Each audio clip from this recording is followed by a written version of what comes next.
আমরা as a professional player হিসেবে আমরা আসলে বাইরে কি হয় এটা আমাদের ওই রকম মাথায় এফেক্ট হয় না, কারণ আমাদের কাজ হলো পারফর্ম করা।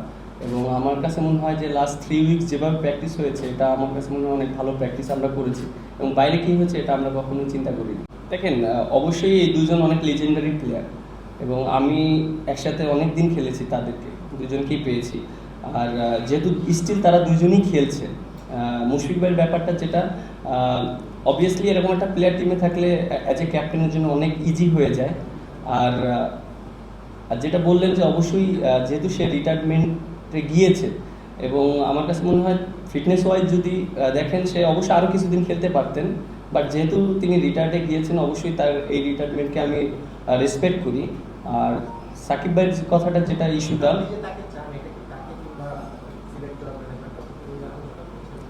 আমি যখন ফার্স্টে ক্যাপ্টেন হয়েছিলাম তখন আমি কথা বলেছিলাম, যেহেতু তিনি টেস্ট ক্রিকেট খেলছেন আর যেহেতু তিনি রিটায়ার নিয়েছেন, এটা তো শুধু অ্যাজ এ ক্যাপ্টেন হিসাবে আমার একার সিদ্ধান্ত না, এটা ক্রিকেট বোর্ডের ডিসিশন আছে, সবার একটা ডিসিশনের ব্যাপার আছে। সো আমার কাছে মনে হয় এটা সবার ডিসকাশনের মাধ্যমে একটা জিনিস ছিল। বাট যেহেতু তিনি রিটায়ারমেন্ট নিয়েছেন, আমার কাছে মনে হয় অবশ্যই তার রিটায়ারমেন্ট এটা অবশ্যই রেসপেক্ট করা উচিত। আর সাকিব ভাই ইস্যুটা যেটা বললেন আপনি,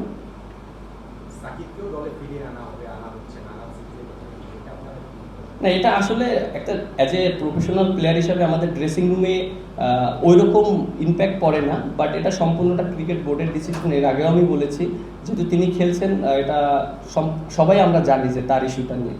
প্রেসিডেন্টের সাথে আমাদের কথা হয়েছিল যে আমাদের টিমটা ভালো করছে, আমাদেরকে বুস্ট আপ করেছে, এবং আমরা যেভাবে খেলছি জাস্ট এইভাবে ভালো ক্রিকেট খেলতে হবে।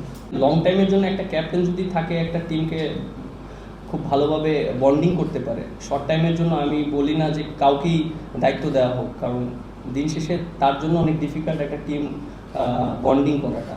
সো আমার কাছে মনে হয় এটা একটা পজিটিভ দিক, এবং আমি খুব ভালো মতন প্ল্যানিং করতে পারবো প্রত্যেকটা সিরিজ এবং কোন কন্ডিশনে আমরা খেলবো, এবং প্লেয়াররাও একটা মেন্টালভাবে থাকবে, ফ্রি থাকবে যে আসলে আমরা কার অধীনে খেলবো। সো এটাও একটা টিমের জন্য অনেক ইম্পর্টেন্ট। সো আমার কাছে মনে হয় এটা একটা ভালো দিক ছিল।